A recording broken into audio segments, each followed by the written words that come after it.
허리케인 데스크.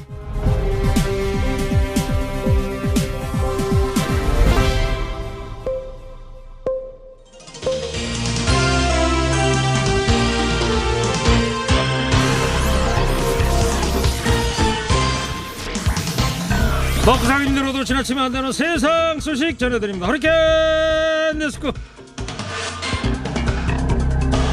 첫 번째 소식입니다. 오늘부터 서울과 경기, 광주의 사회적 거리두기가 1.5단계로 격상된 가운데 국내 코로나19 신규 확진자가 이틀 연속 300명을 넘었습니다.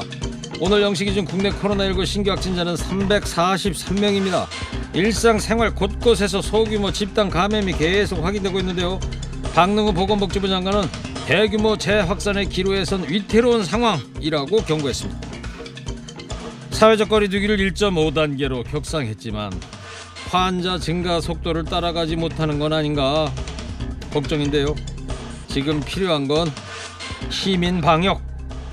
코로나19를 대하는 우리 마음가짐은 2단계, 3단계로 올립시다.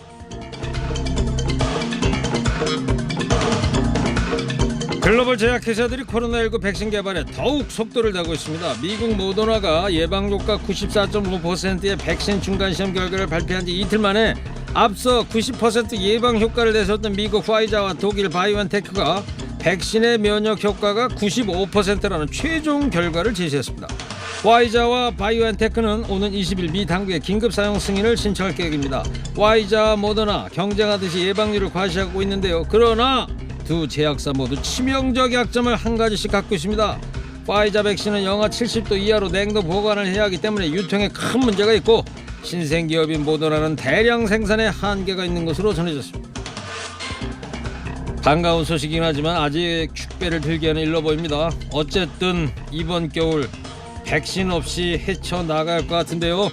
지금은 국민 한 사람 한 사람의 방역 수칙 준수가 최고의 백신입니다. 다음 소식입니다. 택배기사들의 잇따른 죽음에 정부가 과로사 방지 대책까지 내놨는데요. 며칠 전에 쿠팡 물류센터에서 일하던 한 계약업체 노동자가 또 목숨을 잃었습니다. 경기도 이천 쿠팡 물류센터에서 컨베이어 벨트 정비 업무를 하던 쿠팡 계약업체 노동자 50살 최모 씨. 부검인은 심근경색에 따른 사망이라는 구두 소견을 냈으나 유족은 일주일에 80시간 넘게 일하다 과로사로 숨졌다고 주장했습니다. 최 씨는 휴대전화에 매일 근무 시간을 빼곡히 기록했는데 새벽 6시부터 다음날 새벽 2시까지 일한 적이 있고 어떤 주는 81시간이나 일했다고 적기됐습니다. 만성 과로 기준인 주 평균 60시간을 훌쩍 넘어선 것입니다. 최 씨의 업무 지시 주체는 누구인지, 산업재해 예방 조치 등이 제대로 지켜졌는지 조사가 이뤄질 전망입니다. OECD에 따르면요, 한국의 노동시간은 멕시코, 코스타리카에 이어서 세계 3위입니다. OECD 평균보다 1년에 수백 시간 더합니다. 인간은 기계가 아니고 노동은 상품이 아니죠. 기업의 이유는 노동자의 안전과 생명에 앞설 수 없는데요. 전태일 열사가 우리는 기계가 아니라고 외친 지 50년이 지났건만 우리는 이런 기사를 언제까지 더 봐야 하는 걸까요?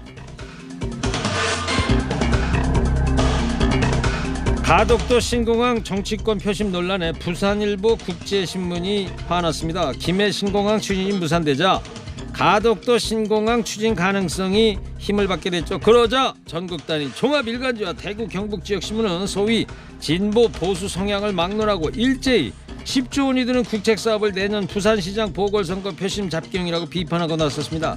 반면 부산, 경남 언론은 서울 지역 언론들이 수도권 중심주의에 빠져 있으며 대구, 경북 지역은 같은 경상도 지역을 도와주지 못할 망정 내로남불하고 있다고 비판했는데요.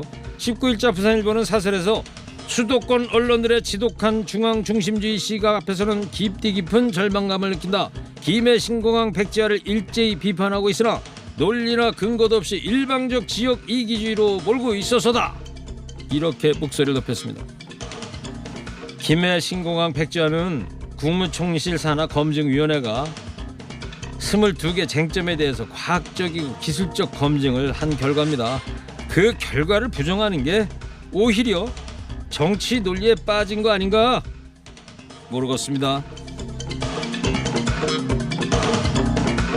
마지막 소식입니다. 스가 요시히데 일본 총리, 최근 방이란 토마스 바흐 국제올림픽위원회 위원장과 만나 내년 7월로 연기된 도쿄올림픽 개최 목표를 재확인하며 개최 성사에 열을 올리고 있는 것으로 알려졌는데요. 그러나 도쿄올림픽이 코로나19의 재확산으로 또다시 무산될 가능성이 있다는 일본 언론 보도가 나왔습니다.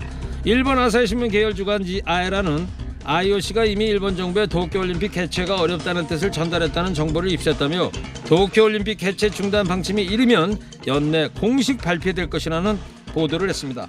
아에라는 이어 일본 정부가 올림픽 중단 여부를 결정해서 내년 1월쯤이나 이르면 오는 12월 초순에 방침을 발표할 것이라고 전망했습니다. 국민 건강을 담보로 대규모 코로나19 감염 실험까지 하더니 이를 어찌할 수가. 올림픽 개최에만 열을 올릴 게 아니라 코로나부터 잡는 게 급수업무 아닐까 싶은데요. 그래도 정 하고 싶으면 전 세계를 위험과 혼란에 빠뜨리지 말고 그냥 일본 전국 체전이나 하는 게 어떨 수가. 오늘 허리케인 데스크 여기까지 하겠습니다. 깨어있는 시민이 됩시다.